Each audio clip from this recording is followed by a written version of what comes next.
Hello my dear student, welcome to our YouTube channel. बेटा अपना जो फाइनेंशियल अकाउंटिंग टीवाई बीकॉम का है, ऑलरेडी चैप्टर नंबर 4 हमने इन्वेस्टमेंट अकाउंटिंग ख़त्म कर दिया है। अभी जो चैप्टर चल रहा है बेटा, चैप्टर नंबर 1 अपना preparation of final account of a companies. हालांकि बहुत सारे बच्चे लोग को ये चैप्टर हालांकि डिफ़िकल्ट कुछ भी नहीं है इसमें, खाली लेंथी है। मतलब आपको करीब करीब एक सम खत्म करते करते आपको 5 से 6 पेज चले जाएंगे। हालांकि सम बड़े होते होते बहुत ही सिंपल है, बस आपको खाली एक फॉर्मेट आपको याद रखना है और इजीली आप करोगे। हालांकि मैं 3 दिन से प्रिपरेशन कर रहा था, फॉर्मेट कैसे लिखना है बच्चे लोग को। देखो आपने देखा रहेगा एकदम कलरफुल पेन से कैसे लिखना है। हालांकि मेरे को पता है कि एकदम सिंपल वे में आपको समझाना है कैसे लिखना है, क्या लिखना है। और डोंट वरी, आप ज़रा भी टेंशन मत लो, मैं आपको ये चैप्टर आराम से आपको बता दूंगा कैसे क्या करना है। बस एक चीज़ छोटी सी रिक्वेस्ट है, हाथ में पेन या तो पेंसिल और अलग अलग कलर की पेन लेके रहो तो आपको पता चले। देखो इक्विटी एंड लाइबिलिटी, उसके अंदर आता है शेयर होल्डर फंड, उसके अंदर है बेटा शेयर कैपिटल और रिजर्व एंड सरप्लस। ऐसे आपको अलग अलग करके क्या करना है, लिखना है, आपको ईजिली आ जाएगा। हालांकि मैंने लिखा है, आप लोग को भी लिखना पड़ेगा। तो सबसे पहले बेटा chapter number 1 preparation of final accounts of a company. बहुत सारे बच्चे लोग अभी से बोल रहे हैं सर बायबैक ऑफ शेयर कराओ। सबसे पहले जो सिंपल है उसको करो। बायबैक ऑफ शेयर भी मेरे हिसाब से बहुत ही ज़्यादा सिंपल है, वो भी मैं आपको करा दूंगा, कोई भी चीज़ छोड़ने वाला नहीं हूँ, सभी करा दूंगा। अपन ये थोड़ा सिंपल है तो उसको हम सबसे पहले कर लेते। Preparation of final account of a companies बेटा, सबसे पहले फॉर्मेट। बेटा अभी तक हमने जो भी सीखा है ना, वो कैसे सीखा है आप सबको याद हो। हालांकि आप लोग टीवाई के बच्चों, आप लोग को पता है 12th में पता है टी फॉर्मेट में हमने सीखा था। यहाँ पर क्या होता है, यहाँ पर लाइबिलिटी होता है, यहाँ पर अमाउंट, यहाँ पर असेट्स होता है। हम क्या लिखते हैं, बैलेंस शीट एज ऑन 31 मार्च वगैरह लिखते हैं। ये वर्टिकल है बेटा। हालांकि हम टीवाई के बच्चे एफवाई में जब हमने किया था तो हमने आगे लिखा था vertical balance sheet, vertical profit and loss account, पर अभी लिखने की जरूरत नहीं, टीवाई में आ गए हो आप लोग। Preparation of final account of a companies, name of the company, यहाँ पर बैलेंस शीट एज एट जब भी रहेगा 31 मार्च 2017-18 जितने भी रहेंगे लिखे, बैलेंस शीट एज एट 31 मार्च। पर्टिकुलर नोट्स अमाउंट, आप चाहो तो 2 अमाउंट के कॉलम बना सकते हो, एक बनाओगे तो भी चलेगा। मैंने एक बनाया, हालांकि मैं जस्ट फॉर्मेट ड्रॉ कर रहा हूँ। एक्चुअली में जब करेंगे तब 2 अमाउंट के कॉलम, पर्टिकुलर नोट्स अमाउंट का आपको बना देना है। सबसे पहले बेटा यहाँ पर है लाइबिलिटी, इक्विटी एंड लाइबिलिटीज। देखो 2 होता है, ये लाइबिलिटी हो गया, इक्विटी एंड लाइबिलिटी, और उसके नीचे आते हैं असेट्स। हालांकि बुक क्या देखोगे तो बहुत कॉम्प्लिकेटेड है, क्लियर है। मैंने एकदम सिंपल वे में जितना अपने को इंपॉर्टेंट है उतना ही आपके लिए लिखा। इक्विटी एंड लाइबिलिटी, उसके अंदर आते हैं बेटा share holder fund. Share holder fund के अंदर है शेयर कैपिटल और रिजर्व एंड सरप्लस। ध्यान से सुनना, देखो ये इक्विटी एंड लाइबिलिटी है, उसके अंदर है शेयर होल्डर फंड, उसके अंदर है नॉन करंट लाइबिलिटी, उसके अंदर है करंट लाइबिलिटी। समझ में आ रहा है, 3 है, equity and liability, share holder fund, non current liability, current liability. अभी शेयर होल्डर फंड के अंदर 2 है, शेयर कैपिटल और रिजर्व एंड सरप्लस। और शेयर कैपिटल के लिए हमेशा नोट बनता है, रिजर्व एंड सरप्लस के लिए भी नोट्स बनता है। सर क्यों?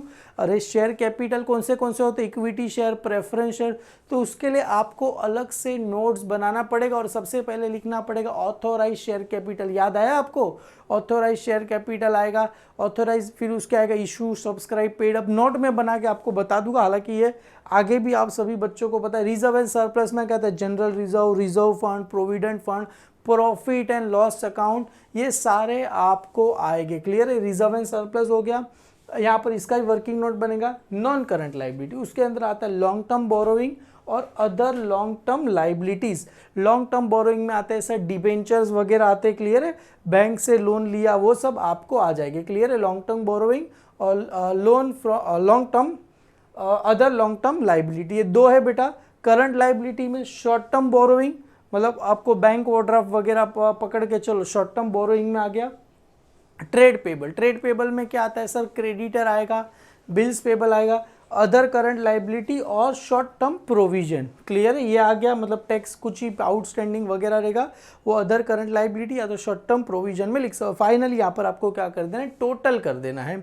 उसके बाद आते हैं बेटा असेट्स। असेट्स में 2 ही है, जैसे यहाँ पर 3 थे सर, 3 कौन सा था, shareholder fund, non current liability, current liability. यहाँ पर 2 ही है, नॉन करंट असेट्स और करंट असेट। असेट्स में 2 है, Roman 2 assets, non current assets और current asset. Non current assets के अंदर सबसे पहले आते हैं फिक्स असेट्स। फिक्स असेट्स आता है, नॉन करंट इन्वेस्टमेंट आता है, long term loan and advance आता है, अदर नॉन करंट असेट्स आता है। अभी जैसे फिक्स असेट्स दो टाइप के होते हैं, टेंजिबल, इनटेंजिबल। आप सभी को पता है टेंजिबल में क्या क्या आता है, land and building, plant and machinery, furniture, free hold property, lease hold property. Intangible assets आप सभी को पता है goodwill, patent, trademark, copyrights. Clear है, ये आ गया बेटा। और आगे बढ़ते करंट असेट्स में सबसे पहले क्या आता है सर, इन्वेंटरीज। इन्वेंटरीज का मतलब होता है स्टॉक, ट्रेड पेबल सभी को पता है, सॉरी ट्रेड रिसीवेबल, डेटर हो गया, या तो बिल रिसीवेबल और कैश एंड कैश इक्विवेलेंट, अलग से वर्किंग नोट बनेगा अपने पास, कैश और बैंक बैलेंस दिया रहेगा अलग से, short term loan and advance.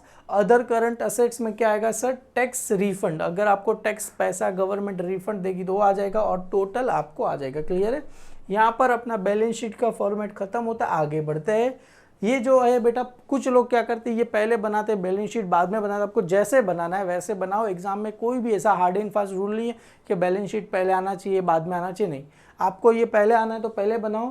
Profit and loss statement for the year ended 31 मार्च जो भी रहेगा वो लिखेंगे। पर्टिकुलर जैसे यहाँ पर नोट्स, दो अमाउंट का कॉलम बना है, अमाउंट आपको बनाना है।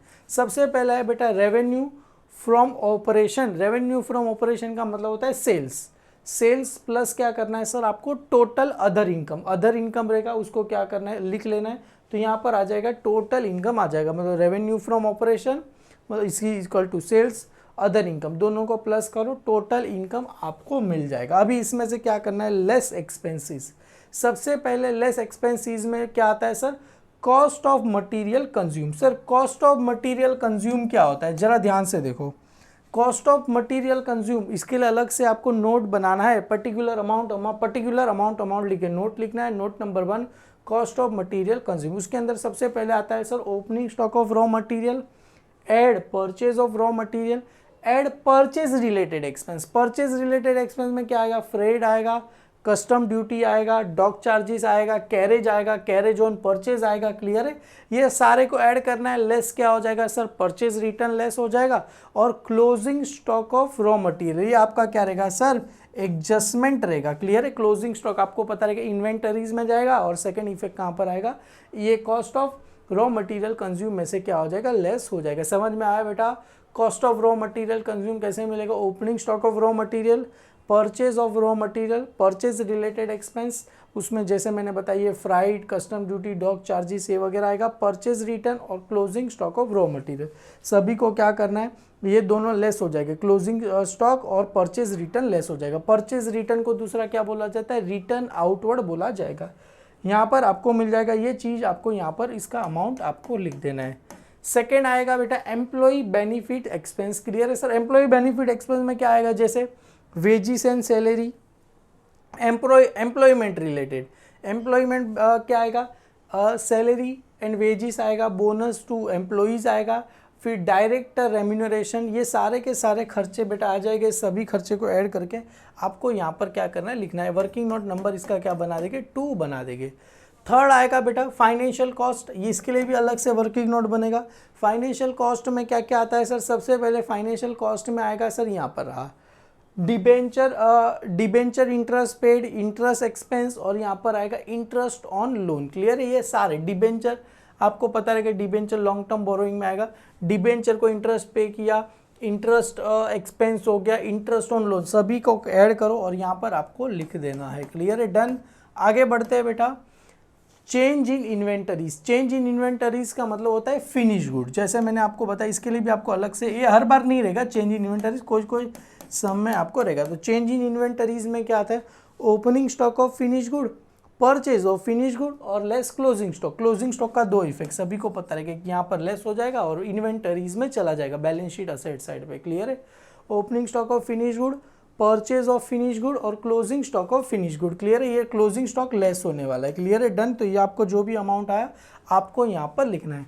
डेप्रीशिएशन एंड अमोर्टाइजेशन एक्सपेंस, मतलब जितने भी डेप्रीशिएशन है सारे, जैसे लैंड है सभी का, वहाँ से तो बैलेंस शीट असेट साइड से लेस होगा। सेकंड इफेक्ट कहाँ पर आ जाएगा, यहाँ पर आ जाएगा। अलग से वर्किंग नोट चाहो तो बना सकते हो, और अदर एक्सपेंस आपको मिल जाएगा। टोटल एक्सपेंस यहाँ पर आ गया, मतलब आपको करना क्या है, टोटल इनकम में से टोटल एक्सपेंस को क्या करना है, माइनस। ये जो टोटल एक्सपेंस आया सभी का, यहाँ पर जितने भी आए सभी को हमने यहाँ पर लिखा, ये इसका वर्किंग नोट 5 बना दिया, इसका कुछ भी नहीं है तो यहाँ पर आ जाएगा नील। सभी का क्या करना है, यहाँ पर सभी जितनी भी आए सभी को ऐड करके लिख दिया टोटल एक्सपेंस। टोटल इनकम में से टोटल एक्सपेंस को क्या करना है, माइनस करना है। तो यहाँ पर आपको आएगा, जैसे आपको ये जो आया, ये टोटल इनकम ऊपर था, इसमें से क्या करना है, लेस टोटल एक्सपेंस हम क्या करेंगे सर, माइनस करेंगे। तो टोटल इनकम में से टोटल एक्सपेंस माइनस करेंगे तो क्या मिलेगा, profit before exceptional and extraordinary item and tax. Clear, exceptional and extraordinary item है, ऐसे लिखना पड़ेगा। क्लियर है, जो आएगा मैं बता दूँ, अभी टेंशन मत लो। Profit before exceptional and extraordinary item and tax. अभी लेस क्या होगा सर, एक्सेप्शनल आइटम लेस हो जाएगा तो क्या मिलेगा, profit before, exceptional item less हो गया, extra ordinary item and tax. Less क्या करना, एक्स्ट्रा ऑर्डिनरी आइटम, तो क्या मिलेगा, प्रॉफिट बिफोर टैक्स मिलेगा। क्लियर, तो सिंपल ही है, profit before exceptional extra ordinary item and tax less exceptional, तो क्या मिलेगा, profit before extra ordinary item and tax. फिर क्या मिलेगा, profit extra ordinary item less करो प्रॉफिट बिफोर टैक्स। अभी लेस टैक्स, टैक्स में दो है बेटा, दो टाइप के टैक्स है। सबसे पहले है बेटा provision for tax for current year, current year का टैक्स है, और शॉर्ट प्रोविजन फॉर टैक्सेशन, मतलब लास्ट ईयर का टैक्स रहेगा तो पे करना बाकी रहेगा, इसको बोला जाता है डेफर्ड टैक्स। क्लियर है, ये दिया रहेगा, इसका नाम याद रखना, डेफर्ड टैक्स रहेगा। क्लियर है, तो ये जो भी आंसर आएगा, profit and loss for the period for continuing operation, इसको बोला जाता है सरप्लस। ये सरप्लस कहाँ चला जाएगा अपने लिए, रिजर्व एंड सरप्लस में क्या होगा, चला जाएगा। हम जो वर्किंग नोट बनाने वाले हैं ना रिजर्व एंड सरप्लस के लिए, उसमें क्या हो जाएगा, ये ऐड हो जाएगा। यहाँ पर रिजर्व एंड सरप्लस के लिए हमने जो वर्किंग नोट बनाई थी, यहाँ पर आपको क्या करना है, ऐड करना है बेटा। ये फॉर्मेट अगर मेरे साथ ध्यान से एक बार आप क्या करना, लिख लो बस, और कुछ भी नीचे आपने एक बार लिख लिया, आपको सम आ जाएगा। फर्स्ट सम से शुरुआत करेंगे, टोटल 11 सम करने वाले, 1-2 सम नहीं, टोटल 11 सम करने वाला हूँ। एकदम अच्छे से डिटेल में मैं कराऊंगा। क्लियर है, जो सारा का सारा इस बुक में दिया गया। और छोटी सी रिक्वेस्ट है, अभी तक अपने ऐप पे जुड़े नहीं हो भाई लोग तो जुड़ जाओ, accounts bye Hemal sir app आज ही डाउनलोड करो और उसके अंदर बेटा जुड़ जाओ। Thank you so much for your love and support, thank you, bye bye.